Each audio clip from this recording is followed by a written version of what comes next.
시작하는 8월이 되었습니다. 여러분도 느끼시겠지만 하루하루 시간이 얼마나 빨리 가는지, 그치요? 네, 이제 8월이 지나고 나면 아마 2024년에 그 여름이 끝이 되지 않을까 그런 생각이 듭니다. 그래서 우리 모두 여름의 특권을 잘 누리셨으면 좋겠습니다. 이런 시간의 흐름 속에서 하루하루 주신 삶을 감사함으로, 기쁨으로, 또 하나님 은혜와 평강이 우리 모두에게 함께 하시기를 소망합니다. 언제나 기쁨으로 이렇게 얼굴이 빛나시는 꽃장수 할머니가 계셨습니다. 이 할머니가 늘 이렇게 밝고 또 얼굴에 빛이 나면서 기쁨으로 살아가니까 그것을 매일 이렇게 와서 보시는 단골 손님 한 분이 어느 날 할머니에게 물으셨습니다. 할머니께서는 걱정, 근심이 전혀 없으신가 봐요. 이렇게 물어보니까 할머니께서 참만해요. 사람에게 걱정, 근심이 없는 것이 말이 됩니까? 제게도 역경과 고통이 있답니다. 그러자 이 손님이 다시 물었습니다. 그런데 어떻게 그리도 매일 기쁘게 살아가실 수 있나요? 이렇게 질문을 하니까 할머니께서 3일의 비밀을 가지고 인생을 살아가기 때문이다. 이렇게 대답을 하시는 겁니다. 그래서 손님이 3일의 비밀이요? 그것은 뭔가요? 특별한 비밀이 있을 줄 알고 이렇게 물었습니다. 그러자 이 할머니께서 3일의 비밀이란 걱정거리가 생길 때마다 하나님께 기회를 드리고 3일을 기다리는 것인데, 이는 무덤에서 3일 만에 부활하신 주님을 믿는 것입니다. 때론 숫자대로 3일이 아닐 수도 있지만 주님의 부활 원리는 늘 동일합니다. 그래서 나에게는 어떤 암흑 같은 고난일지라도 광명의 열매로 끝난답니다. 이렇게 대답을 하셨습니다. 오늘 감옥으로부터의 희망 메시지 7번째 시간입니다. 오늘은 우리 그리스도인이 하나님께서 주신 특별한 특권으로 기쁨에 관해서 함께 나누려고 합니다. 특별히 기쁜 고통이나 아픔, 슬픔, 사방이 우겨쌈을 당한 상황일지라도 우리 안에 있는 기쁨이, 평안이 소멸하지 않는 이유에 대해서 함께 생각해 보려고 합니다. 저와 여러분을 가리켜서요, 그리스도인 이렇게 부릅니다. 예수님을 구주로 믿는 사람들을 일컫는 말입니다. 그렇다면 우리가 그리스도인이라는 증거는 무엇입니까? 거룩함과 경건입니까? 선행과 사랑입니까? 아니면 예배나 전도하는 모습입니까? 물론 지금 말씀드린 모든 것이 다 중요하고 그리스도인됨에 귀중한 증거들입니다. 그러나 이것들보다도 더 근본적인 사인, 증거가 있습니다. 그것은 다름 아닌 기쁨입니다. 이 기쁨은 오직 예수 그리스도를 믿는 자들에게 주신 은혜입니다. 경건에도 기쁨이 없는 경건은요, 외식이 되기 쉽습니다. 사랑을 해도 기쁨이 없는 사랑은 생각보다 빨리 식게 됩니다. 기쁨이 없는 전도는요, 우리에게 부담감만 줄 뿐입니다. 기쁨이 없는 예배나 기도는 우리를 무늬만 그리스도인으로 전락시켜 버립니다. 예수님을 믿는다고 해서요, 우리가 갑자기 벼락부자가 되거나 우리의 인생이 하루아침에 낮은 자리에서 높은 자리로 올라가는 그러한 것이 아닙니다. 예수님을 믿으면서도 여러분이 다 아시듯이 더 어려운 일도 있고 더 힘든 슬픈 일도 많이 있습니다. 그런데도 우리가 계속해서 예수님을 구세주라고 믿고 따르는 이유는 그 가운데 두시는 하나님의 은혜와 기쁨이 있기 때문입니다. 신약성경에서 여러분이 생각하는 가장 중요한 키워드는 무엇입니까? 여러 가지가 있을 수 있습니다. 그런데 가장 중요한 키워드는 복음입니다. 복음의 뜻이 무엇입니까? 기쁜 소식입니다. 주님께서 이 땅에 오실 때요, 천사들이 무엇을 증거했는지 누가복음 2장 10절 말씀도 확인해 보겠습니다. 천사가 이르되 무서워하지 말라. 보라, 내가 온 백성에게 미칠 큰 기쁨의 좋은 소식을 너희에게 전하노라. 바로 복음은 큰 기쁨의 좋은 소식입니다. 이 복음이 온 세상에 있다고 말씀하고 있습니다. 인간을 짓누르고 있던 죄와 사망과 허무와 무의미의 어둠의 그림자 때문에 우리 인간에게는 영원한 기쁨이 없었습니다. 그러나 주님이 그 억압들을 걷어내자 우리 안에 기쁨이 샘솟기 시작합니다. 바울이 지금 감옥에 갇혀 있으면서도요, 이 빌립보 교회를 향하여서 주 안에서 기뻐하라라고 명령할 수 있었던 것도 이러한 이유 때문이었습니다. 오늘 1절 말씀이 우리가 함께 나눌 핵심 구절입니다. 우리 1절 말씀 다 함께 큰 목소리로 읽어보도록 하겠습니다. 시작. 끝으로 나의 형제들아 주 안에서 기뻐하라. 너희에게 같은 말을 쓰는 것이 내게는 수고로움이 없고 너희에게는 안전하니라. 아멘. 바울이 빌립보 교회를 향해서요, 형제들이라 칭하면서 주 안에서 기뻐하라고 이야기합니다. 명령합니다. 그런데 문제는요, 기뻐하라고 명령하고 있지만 기쁨은 기뻐하자 이렇게 해서 저절로 생기는 것이 아니라는 데 있습니다. 우리나라 분들은 특별히 이 개그 프로그램을 참 좋아하는 것 같습니다. 여러분들도 좋아하시죠? 아마 사는 게 힘들기 때문에 그런 게 아닌가 이러한 생각이 듭니다. 그래서 유명한 강사 대부분은 유머러스하고 잘 웃기는 강사들일 경우가 많습니다. 저도 가끔 웃음학 강의 같은 것을 듣기도 하는데 그런 강의를 듣고 있으면 약 10초 동안 큰 소리로 내어서 웃어봐라 그렇게 이야기합니다. 여러분도 집에 가셔서 큰 소리로 10초간 한번 웃어보십시오. 웃고 나면, 특별히 기분이 안 좋을 때 웃고 나면 기분이 좋아집니다. 그러나 그때뿐일 때가 많습니다. 속에 기쁨의 셈이 없이 억지로 웃으려고 하면 그 기쁨이 잠깐일 때가 많다는 의미입니다. 공허해지고 습관적으로 웃어보려고 해도 실없는 듯하여서 웃음이 나지 않을 때도 많이 있습니다. 무언가 속에서 이렇게 올라올 때 웃음도 나오고 기쁨이 생기는 것입니다. 그래서 기쁨에 대해서 솟구친다 이렇게 표현하고 있습니다. 1절에서 바울은 기뻐하는데 주 안에서 기뻐하라고 말씀하고 있습니다. 이 주 안에서라는 단어가 중요합니다. 왜냐하면 우리가 주 안에서만 참으로 기뻐할 수 있기 때문입니다. 우리의 심령을 살펴보면요, 우리의 심령은 메마른 사막과 같습니다. 아무리 파도 물이 나오지 않습니다.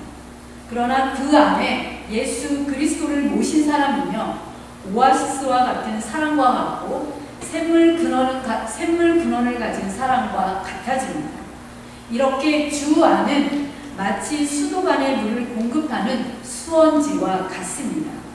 수도꼭지를 틀면 엄청난 압력으로 수원지에서 올라온 물이 활활 쏟아집니다. 그 증거의 말씀이 바로 이것입니다.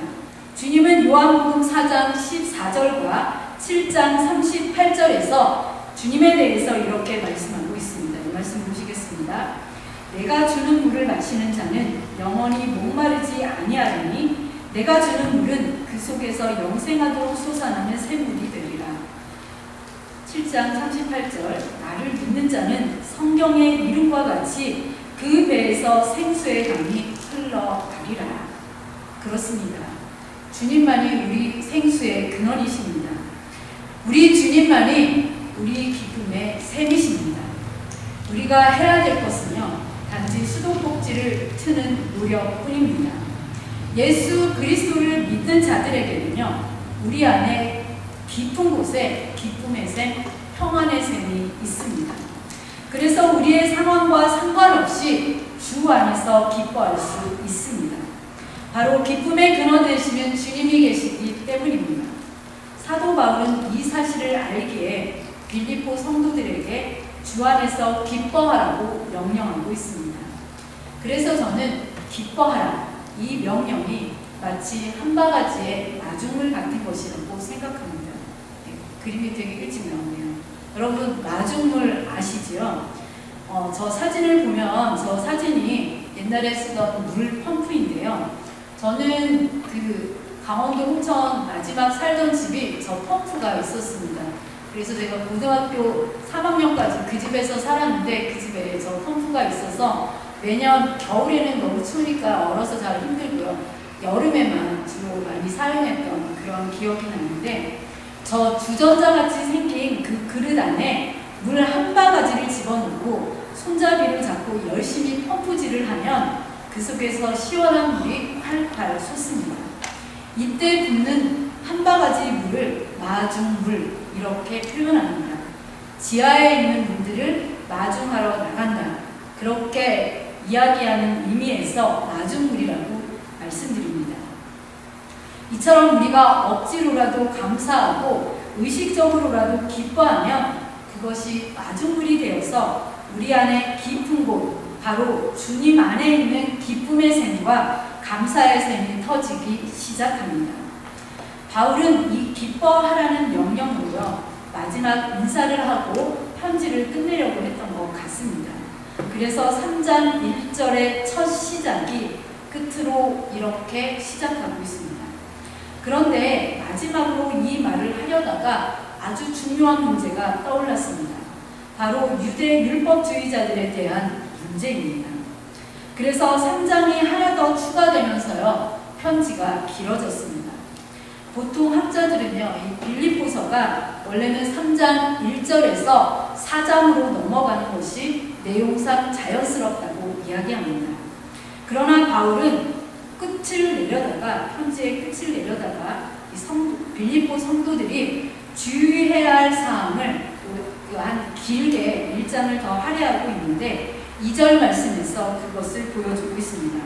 2절 말씀 보겠습니다. 개들을 삼가고 행악하는 자들을 삼가고 몸을 상해하는 일을 삼가라. 지금 2절 말씀에서 이렇게 이야기하고 있습니다. 바로 율법주의자들을 조심하라는 말씀입니다. 그러면서 율법주의자들은요, 세 가지 모습으로 표현하고 있습니다. 첫 번째는요, 개들이라고 표현하고 있습니다. 이 개들이란 율법주의자들을 가리킵니다.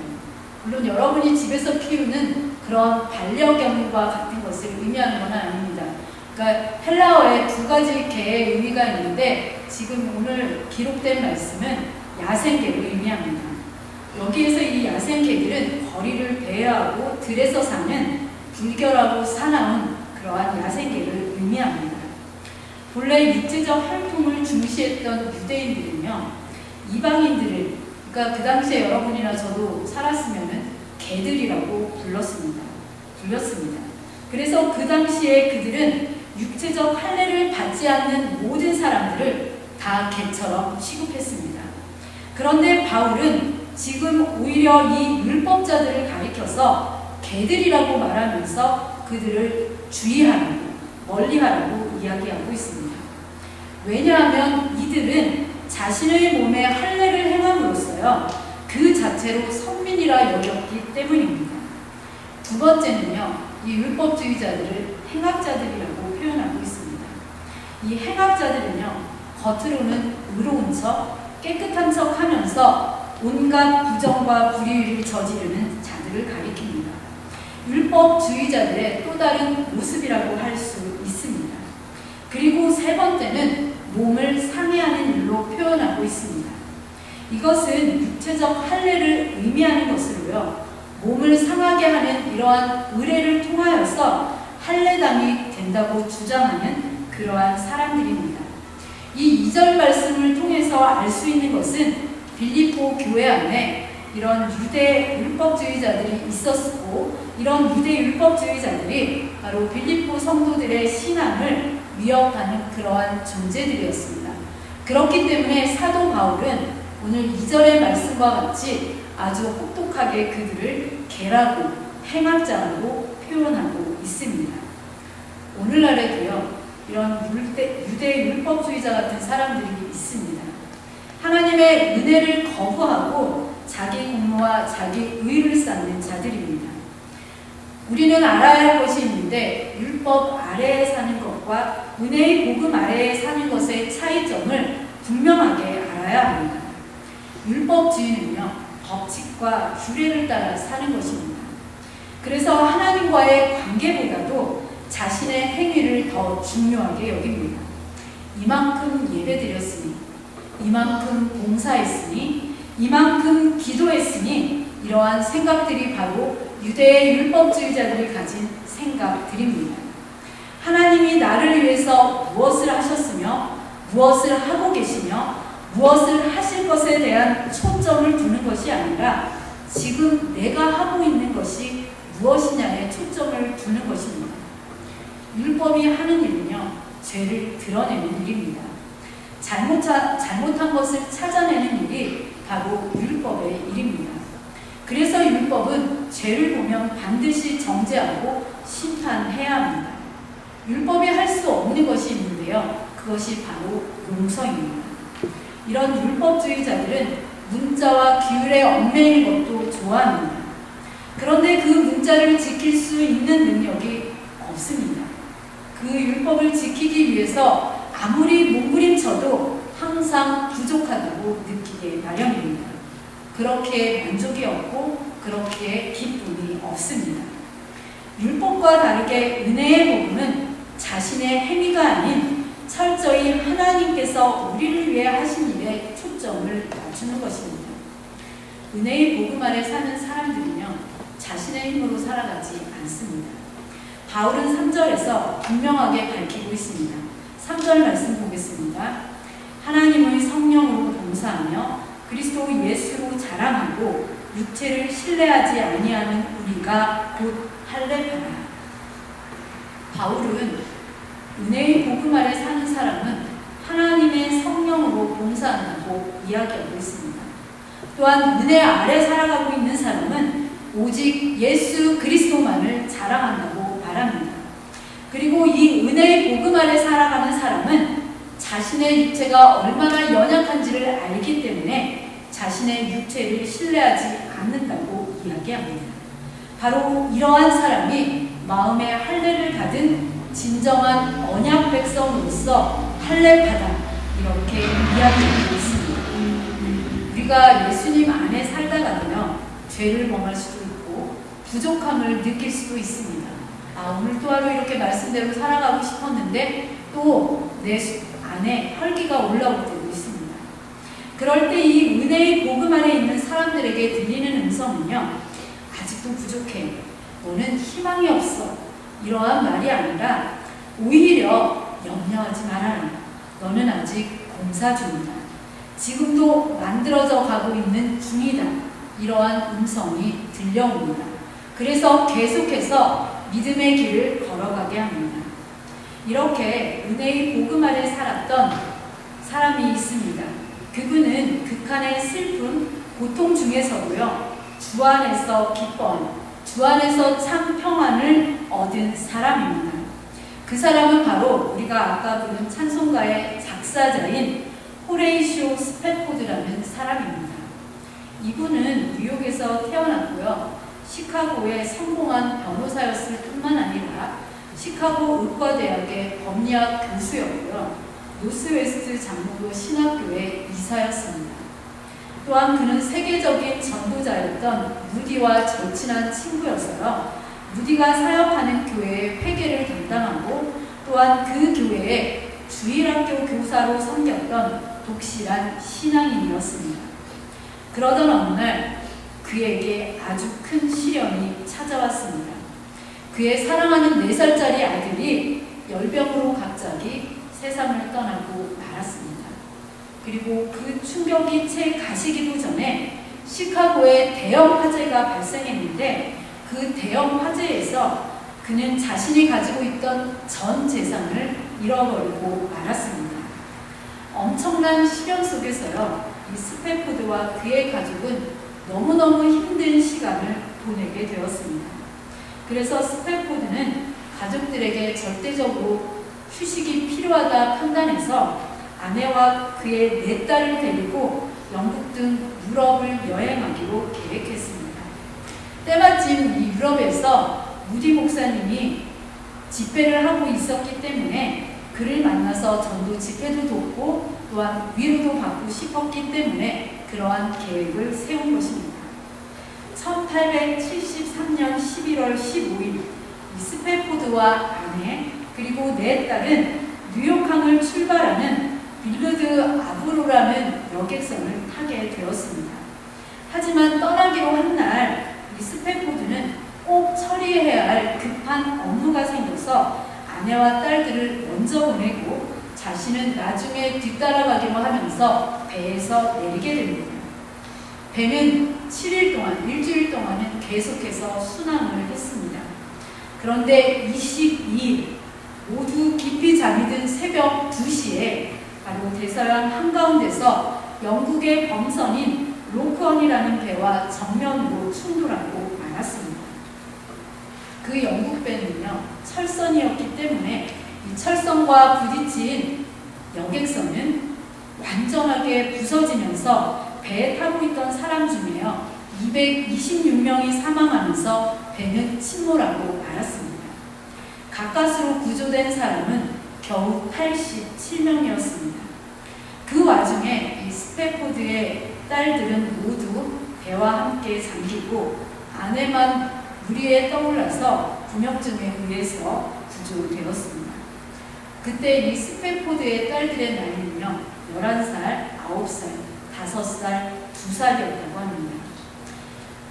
9일 후에 영국의 한 도시에 도착한 이 스패포드 부인은요 혼자만 살아남았으니 이러한 짤막한 정보를 남편에게 보냈습니다. 이 소식을 전해받은 스패포드는요 앞이 캄캄했습니다. 세상 모든 것이 끝난 것 같은 상실감과 함께 감당하기 어려운 충격에 휩싸였습니다. 그러나 그는 그렇게도 사랑했던 딸들을 잃고 정신없이 헤맨 그의 아내가 걱정이 되었습니다. 그래서 아내를 데리러 가기 위해 배를 타고 영국으로 출발했습니다. 그가 탄 배가 대서양 한가운데를 지날 때에 선장은 이곳이 바로 그 비극의 사건이 있던 지점이라고 이야기해 주었습니다. 스패포드는 바닷속을 들여다보았습니다. 눈에 넣어도 아프지 않을 딸들이, 어린 딸들이 출렁이는 바닷물 속에서 얼마나 무섭고 얼마나 추웠을까라는 생각이 들자 그는 너무나 큰 괴로움과 하나님에 대한 원망에 북받치는 울음을 참을 수가 없었습니다. 주님, 저는 주님의 일을 가장 귀하게 여겼고 주님을 사랑했습니다. 그런데 왜 이런 고통을 주십니까? 이제 저는 어떻게 살아야 합니까? 그의 절규는 밤새도록 그칠 줄을 몰랐습니다. 동이 뜨는 햇살이 선실 창가로 쏟아질 때에 그에게 주님의 말씀이 떠올랐습니다. 열왕기하 4장 26절 말씀입니다. 너는 달려가서 그를 맞아 이르기를 너는 평안하냐? 내 남편이 평안하냐? 아이가 평안하냐 하라 하였더니 여인이 대답하되 평안하다 하고 스패포드에게 이 말씀이 떠올랐습니다. 평안이라는 낱말이 계속해서 그의 머릿속을 맴돌았습니다. 물속에 잠긴 딸들을 생각하며 몸부림치던 그에게 평강의 왕이신 주님께서 찾아오신 것입니다. 그는 작은 소리로 주님이 주신 평안을 읊조렸습니다. 그리고 펜을 들어서 자신의 마음을 써 내려갔습니다. 그 찬송이 바로 우리가 함께 부른 내 평생에 가는 길입니다. 그런데 그 찬송시의 원래 가사는 이렇습니다. 내 인생에 강같은 평화가 흘러들 때도 거친 파도 같은 슬픔이 몰아칠 때도 내 운명이 어떻든지 주님은 날 이렇게 말하도록 가르치셨네. 평안해요, 평안해요, 내 영혼이 평안해요. 그 무엇도 하나님이 주신 참된 평안을 빼앗을 수 없습니다. 아들과 재산과 내 딸을 연달아 잃어버린 슬픔 속에서도 이 스패포드는 하나님이 주시는 평안을 경험했습니다. 도대체 어떻게 슬픔 중에 평안을 경험할 수 있겠습니까? 그 슬픔 중에 어떻게 그의 얼굴을 빛이 기쁨으로 물들 수 있겠습니까? 바울은 고린도후서 6장 10절에서 다음과 같이 고백하고 있습니다. 이 고백의 말씀 우리가 함께 읽도록 하겠습니다. 시작! 근심하는 자 같으나 항상 기뻐하고 가난한 자 같으나 많은 사람을 부유하게 하고 아무것도 없는 자 같으나 모든 것을 가진 자로다. 네, 바로 여러분과 제가 이러한 사람이라고 오늘 사도 바울이 우리에게 말씀하고 있습니다. 우리가 하나님 안에서 누리는 평안, 기쁨은 우리의 변덕스러운 감정 상태와 항상 일치하지 않습니다. 그 평안, 그 기쁨은 구원받은 모든 사람의 깊은 곳에 있는 솟아나는 샘물이기 때문에 세상의 조건, 상황을 초월합니다. 이렇게 찬송가 413장인 내 평생에 가는 길이라는 찬송시는요, 아주 극한의 고통과 슬픔 중에 주님만이 주실 수 있는 평안, 기쁨을 경험한 스태포드의 신앙 고백이었습니다. 사랑하는 여러분, 지금 여러분에게 말할 수 없는 고통이 있습니까? 말할 수 없는 슬픔이 있습니까? 사방이 우겨쌈을 당할 것 같은 그러한 상황 가운데 있습니까? 그래서 평안이 없고 그래서 기쁨이 없습니까? 그럼에도 오늘 사도 바울은 우리에게도 명령합니다. 주 안에서 기뻐하십시오. 한 바가지에 물만 있으면 계속해서 물을 기를 수 있는 물 펌프처럼 예수님께서 기꺼이 그 마중물이 되시려고 우리 곁에 계십니다. 그 마중물로 세상이 줄 수도 없고 알 수도 없는 참된 기쁨과 평안의 샘을 길어냅시다. 그래서 항상 기뻐할 수 있는, 어떠한 상황 가운데서도 평안할 수 있는 우리 모두가 될 수 있기를 간절히 소원합니다.